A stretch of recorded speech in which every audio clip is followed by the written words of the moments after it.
시사기획 창이 오늘부터 형식을 좀 바꿨습니다. 진행을 맡은 저는 KBS 기자 홍사훈입니다. 창 오늘 첫 번째 주제는 국내 1위 건설업체 삼성물산의 부도덕한 공사비 착복 고발하려고 합니다. 특히 이 국민 세금인 공사비를 떼어 먹는데 힘없는 하도급 업체를 어떻게 이용해 먹었는지 한번 같이 보시죠.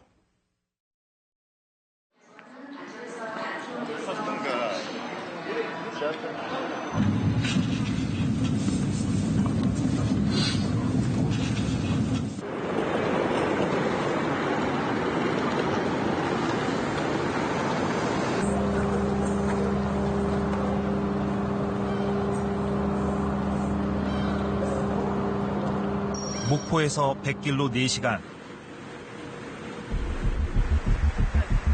대한민국에서 남서쪽으로 가장 멀리 떨어져 있는 곳. 전라남도 신안군 가거도입니다.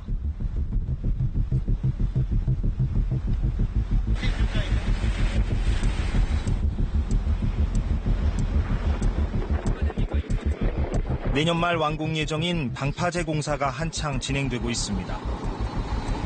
시공사는 국내 건설업계 1위 기업 삼성물산.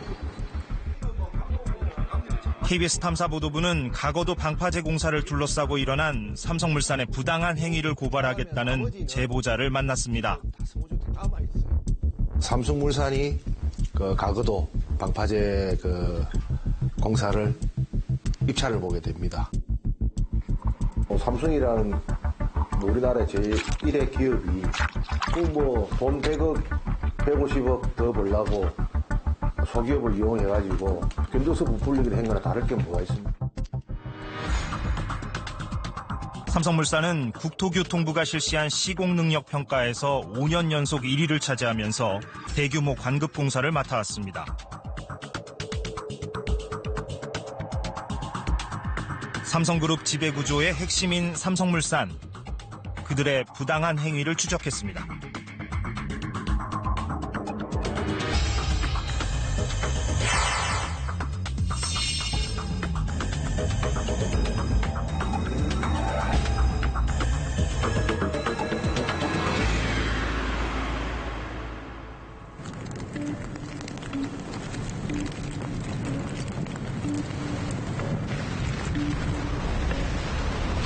태풍이 한반도에 닥칠 때마다 가거도 주민들은 악몽에 시달려야 했습니다.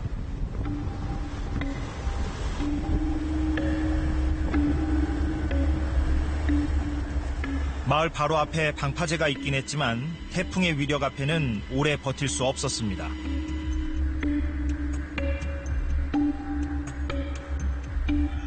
태풍이 제일 무섭죠, 여기는. 항상 태풍이 이쪽으로 이제 이만큼 오니까 뜰이 넘어오고 여기서 넘어오고 한 놈이 이제 더 무섭죠. 배들은 항상 이제 피난 가고. 지난 2012년 정부는 가거도항 방파제 공사를 발표합니다. 파손된 방파제를 새로 짓겠다는 거였습니다. 강력한 태풍에도 견딜 수 있는 이른바 슈퍼 방파제를 만들겠다는 계획이었습니다.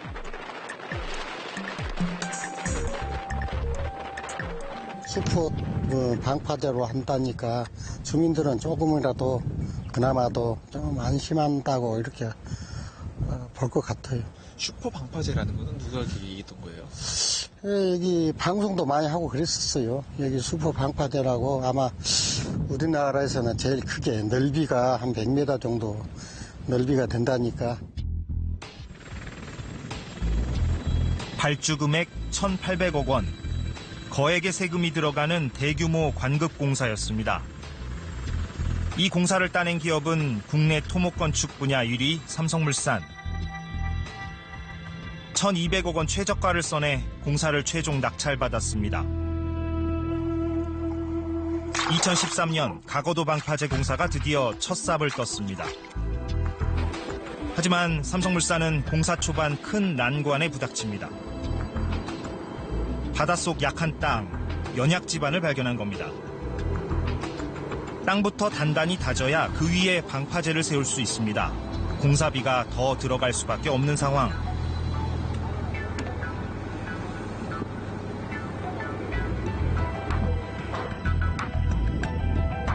삼성물산은 2015년 기획재정부로부터 추가 예산 430억 원을 더 배정받습니다.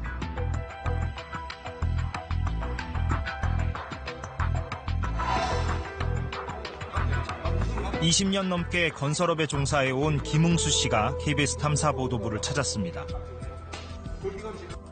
삼성물산과 자신이 한때 대표로 몸담았던 건설업체 청문건설 사이에 있었던 일을 제보하기 위해서였습니다. 김 대표 말에 따르면 삼성은 추가 예산을 받아놓고도 고민이 컸습니다.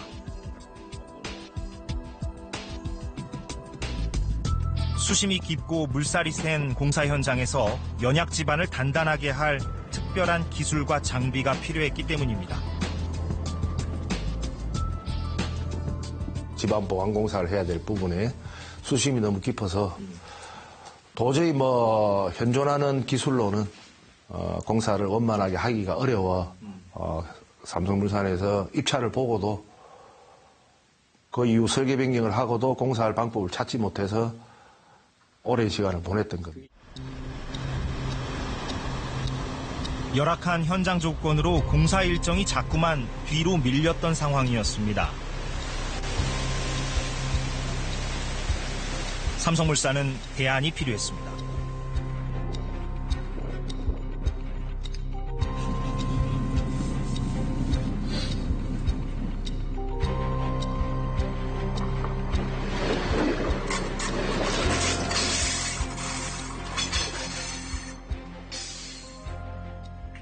대전에 있는 소규모 공장. 연약 지반을 단단하게 하는 데 쓰이는 특허 장비를 다수 보유하고 있는 곳입니다. 압을 저압할 때 열려있다가 고압을 막히게 되겠다고. 얘도 통과를 해야지 통과를 쓰려고. 그러다 보니까 이렇게 강도가 세기를 못했다고. 공간이 없어서. 특허니까. 얘는 그냥 상관없이 공간을 큰 키운 거지. 삼성물산이 필요로 했던 특허 장비도 바로 이곳에 있었습니다.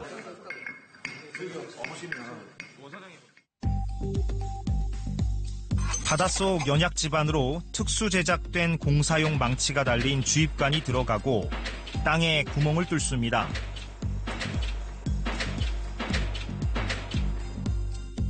그러면서 동시에 작은 구멍을 이용해서 물을 고압으로 분사해 공간을 만듭니다.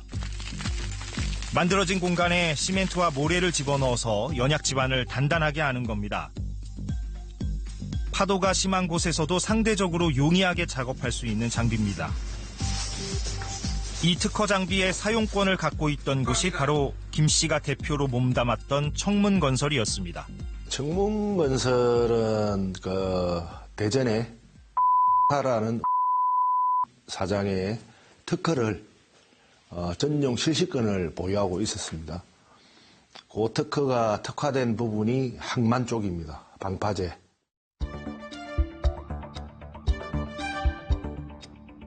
(2015년 10월) 삼성물산은 청문건설에 하도급 논의를 하면서 견적서를 작성해달라고 요구합니다. 청문건설에는 대형 공사를 맡을 좋은 기회였습니다. 특허 장비 사용료가 포함된 190억 원의 견적서를 써서 삼성에 보냈습니다.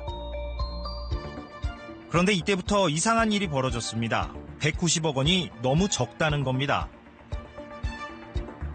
견적 금액을 오히려 높여달라는 요구가 있었다고 합니다.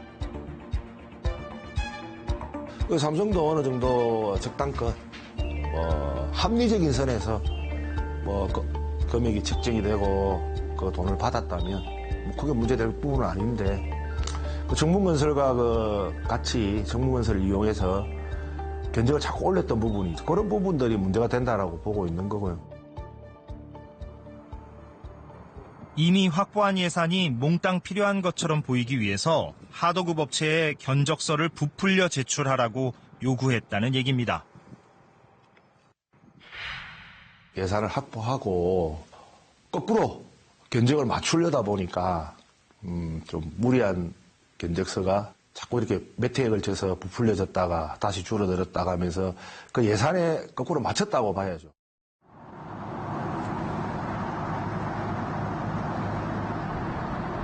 삼성물산은 취재진의 인터뷰 요청을 거절했습니다.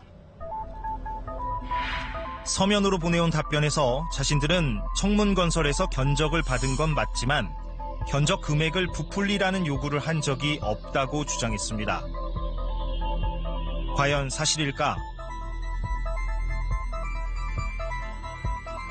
삼성물산과 청문건설 사이 진행된 견적서 부풀리기는 제보자 김웅수 씨가 대표로 재직하기 전에 벌어졌던 일입니다.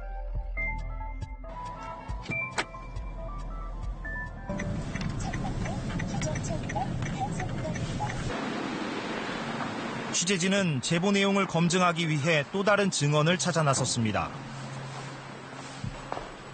2015년 말 삼성과의 견적 논의 과정에 직접 관여했던 당사자를 찾아내 당시 상황을 캐물었습니다.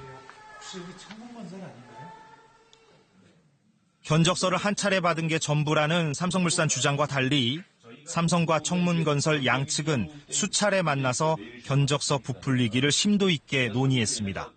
그 삼성물산 그 합동사무실이 그 안양 인덕원에 있어서 가지고 거기 가서 이제 1차 미팅을 했었고요. 그 다음에 한 대가 이제 그 삼성물산 서초동에 또 사무실이 있습니다. 그 사무실에서 본 회의를 다시 한번 한 거죠. 프레젠테이션이나 이런 내용들이 그 삼성물산 그 서초동 사무실에서 2차 미팅을 또 가진 겁니다. 당시 삼성과 청문건설 사이에 오간 이메일을 입수했습니다. 삼성물산 김모 차장, 박모 차장, 실무급 과장, 대리까지 2015년 10월부터 2016년 1월까지 취재진이 입수한 일부 자료만으로도 8차례 이메일이 오간 걸 확인할 수 있습니다. 모두 견적 내용을 논의하는 것들이었습니다. 이메일에 등장하는 삼성물산 전현직 직원들에게 입장을 물었습니다. 그래서 당시의 상황을 여쭤보려고 전화를 드린 겁니다. 제가 이런 전화가 왔을 때 왔는데 저희 쪽 커뮤니케이션 팀하고 제가 또 내용을 좀 회의를 해봐야 되고요. 오래돼서 기억을 못하죠. 제 기억을 한번 받고 그 다음에는 그 옆에서 받았던 거를 한번 본 것 같아요. 청문건설이 제출한 모든 견적서를 입수해 분석했습니다. 견적 금액이 얼마나 올라갔을까? 청문건설이 1차로 제출한 견적 금액 190억 원은 2차에서 258억 원으로 올라갑니다. 그러나 여기서 끝나지 않습니다. 그러면 어디서 한몫을 내줄 수가 있는 겁니까? 공사비 관련된 거는 손을 대기가 힘들고, 그 다음에 이제 부대적으로 이제 그 가구들한 현장 여건이 워낙 좀 육상에서 많이 떨어졌기 때문에 해상 장비 쪽에서 많이 올라가 있더라고요.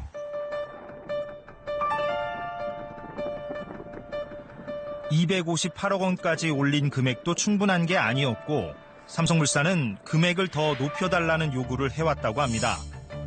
청문건설이 3차로 작성한 견적 금액은 그래서 334억 원까지 올라갑니다.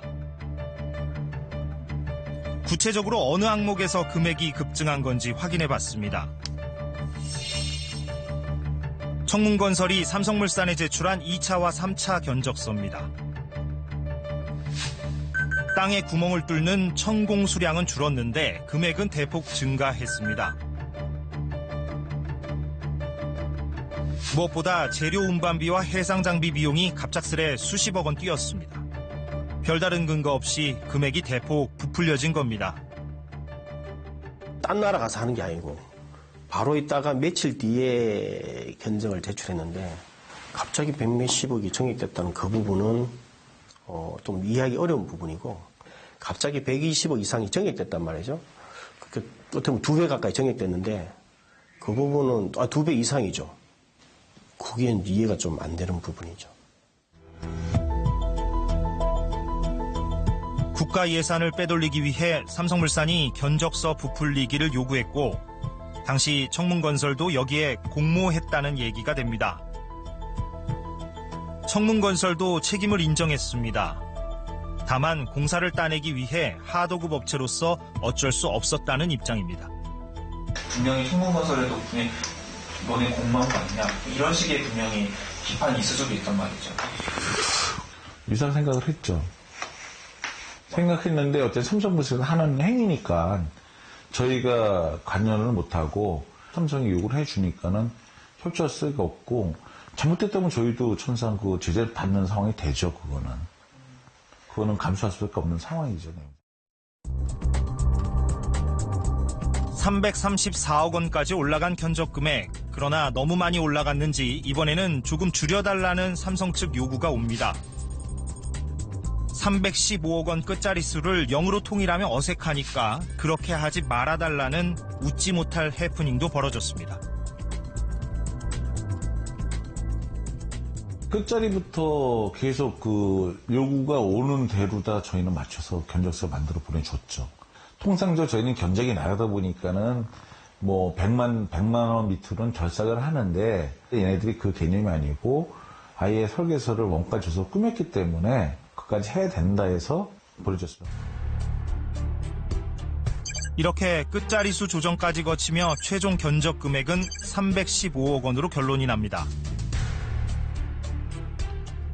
공사에 들어가는 간접 비용까지 감안하면 연약지방 공사 비용으로 받은 430억 원 예산과 비슷하게 맞춰진 겁니다.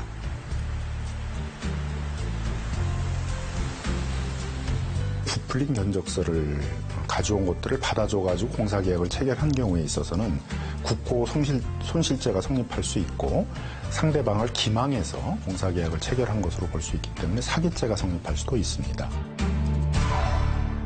이 부풀린 공사비 그러니까 끝자리 수를 0으로 맞추지 마라. 예. 이게 그러니까 요즘 말로 말하면 이게 우프다고 하나요? 그래서 웃기네. 그러니까 웃기면서도 이제 슬픈. 그러니까 웃지 못할 해프닝이자 뭐 에피소드라고 할 수가 있겠는데, 그러니까 매우 구체적인 어떤 지침을 주는 것이죠. 그리고 여기서 이제 우리가 생각해봐야 될 것은 그 제보자의 폭로 내용이 얼마나 신빙성이 있느냐를 우리가 판단할 때. 구체성을 보잖아요. 예. 그러니까 이런 에피소드들이 바로 그런 구체성을 띈다, 신빙성을 더 높여준다, 이렇게 볼 수가 있는 것이죠. 그렇다고 해도 지금 삼성물산에서는 어쨌든 공사비 부풀린 적 없다, 그리고 부풀리라고 지시한 적도 없다, 이렇게 말하는 거 아니에요? 예, 그게 공식 입장입니다. 그래서 그게 뭐 맞을 수도 있는 거 아니에요? 진실 공방이 될 수도 있죠. 예, 물론 그럴 수 있는데 좀 종합적으로 판단해 볼 필요가 있을 것 같습니다. 그러니까 제보자들의 폭로 내용이 갖는 어떤 구체성과 일관성이 얼마나 있느냐, 그리고 그들이 취재진에게 제시한 각종 자료들, 내역들 이런 것들을 저희가 전문가들과 함께 꼼꼼히 이제 점검을 다 해봤지 않습니까? 그런 것들이 갖는 어떤 신빙성을 좀 종합적으로 봤을 때는 삼성물산이 견적서 부풀리기를 요구했을 가능성이 매우 높아 보인다. 의심이 강하게 가는 그런 상황이라고 말씀드릴 수가 있겠습니다. 제일 궁금한 게 말이죠. 네, 예. 그 하도급 건설업체 그 이름이 뭐라고 했죠? 청문건설이요? 청문건설. 이 하도급 업체야 사실 원청건설업체가 하라는 대로 다 지시를 따를 수밖에 아마 없었을 거예요. 그런데 그게 대한민국 현실이죠. 예. 근데 여기는 이렇게 회사 이름까지도 다 내면서 이걸 고발하고 언론에 고발하고 이게 사실 회사 문 닫을 생각 아니면은 사실 이런 경우 없지 않습니까? 그러니까 건설업계에서 사실상 왕따를 당할 것을 감수하면서까지 언론사에 이런 내용을 이제 제보했다고 볼 수가 있는데. 그러니까 그게 왜요? 예, 그만큼 이제 삼성물산에게 당한 어떤 억울함이라든가 피해의식이 컸다고 봐야 될 것 같고요. 아, 억울한 게 좀 있군요. 예. 그러니까 뒤에서 보시겠지만 최종적으로 이 청문건설이 삼성물산과 하도급 계약을 맺지를 못합니다. 그러니까 버림받은 거죠. 쉽게 표현하면. 팽당했군요. 예, 팽당했다고 볼 수가 있는데 거기에도 문제가 있고 사연이 있습니다. 그걸 취재했습니다.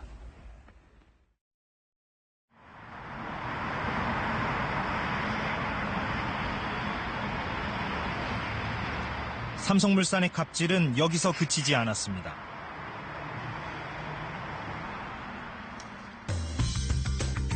청문건설이 특허 장비 사용료로 삼성물산에 제시한 금액은 30억 원. 이 돈을 주기 싫었는지 삼성물산은 끝내 청문건설과 계약하지 않았습니다. 한마디로 견적 부풀리기에 동원한 뒤 토사구팽한 셈입니다. 대신 다른 하도급 업체를 선택합니다. 하지만 삼성물산 입장에선 누구한테 하도급을 주든 특허 장비는 여전히 필요한 상황이었습니다. 여기서 꼼수를 짜냅니다. 청문건설 대신 선정한 하도급 업체를 통해 특허 장비를 개발한 특허권자 개인에게 은밀히 접근했습니다. 청문건설이 사용권을 갖고 있던 기존 특허 장비를 개량한 사실상 동일한 제품을 따로 만들게 해서 그 장비를 사갔습니다. 구입 비용은 불과 3억 원이었습니다.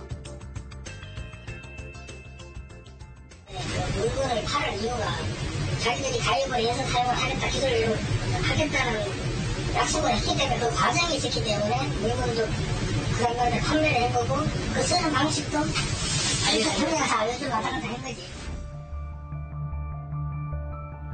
청문건설 입장에서 보면 삼성물산이 견적서를 부풀리라고 압박한 뒤 특허 기술에 대한 정보까지 다 받아놓고는 정작 최종 단계에서는 자신들을 버리고 특허 제품만 쏙 빼내 가져간 셈입니다. 당시 삼성물산 직원도 해당 특허 장비가 다른 업체에서 찾아보기 힘든 것이었다는 걸 인정했습니다. 국내도 그게 있다는 거를 청문을 통해서 처음 들었죠. 워터헤머나 에어헤머를 뺀 나머지는 세 군데가 다 비슷비슷했어요. 당연히 그 업체의 노하우고 한데 이거를 어떻게든 이제 가져가기 위해서 시간도 벌었고 타이밍도 잡았고 그러니까 최후에 안 됐을 때 소송을 통해서도 자기들이 충분히 이겨낼 수 있다, 버틸 수 있다는 판단을 가지고 법과 제도를 활용해서 사실상 기술 탈취한 걸로 볼 여지가 상당히 높죠.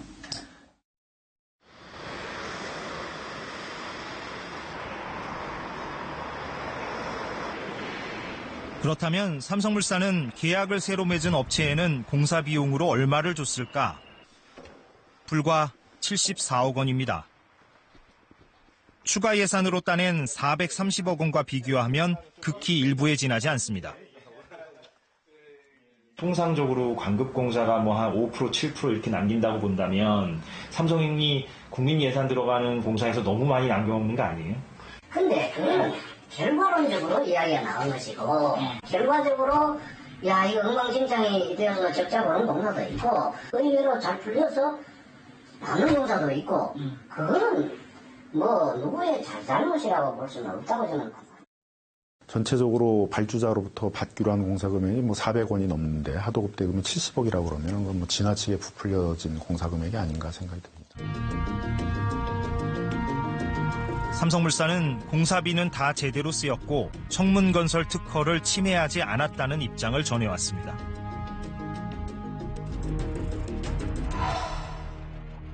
그러니까 얘기 들어보니까 추가 공사비를 전부 430억을 받았어요. 그래서 실제 공사비로 쓴 건 74억인 거 아니에요? 그러니까 하도급 업체에 준 금액이 이제 74억인 거고 그럼 430억 원 예산에서 74억 원을 뺀 나머지 금액 가운데 이제 삼성물산이 실제 뭐 해상 장비비라든가 뭐 공사 비용으로 쓴 돈도 있습니다. 있는데 삼성물산이 챙겨간 이윤이 얼마냐?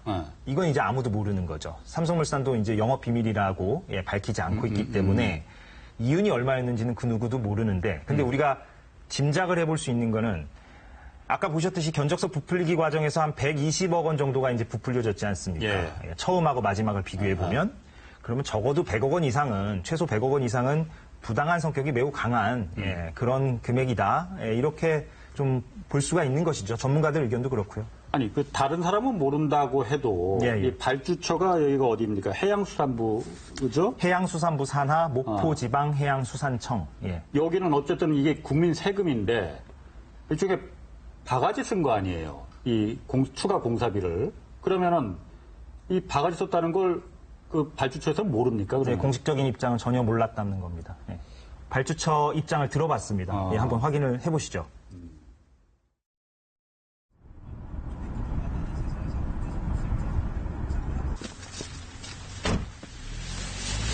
공사 발주처인 목포지방해양수산청을 찾아갔습니다.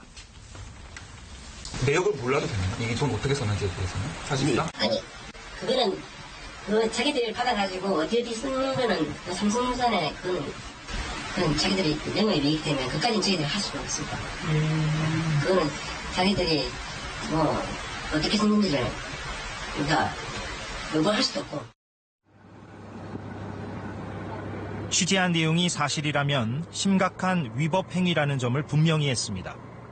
만약 그게 사실이라면 그 업체든 시공업체든 다 문제가 되죠. 그거는 세금도 문제가 될 뿐더러 그거는 결국은 공무원을 위조한 거잖아요.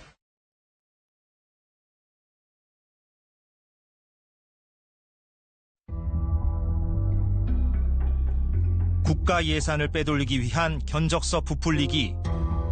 감사원 차원에서도 철저하게 한번 감사를 하고 다시는 이런 이제 어떤 견적서 부풀리기로 국고 손실 같은 것들이 발생하는 그런 일이 발생하지 않도록 이제 방지 대책을 세워야 될 것입니다.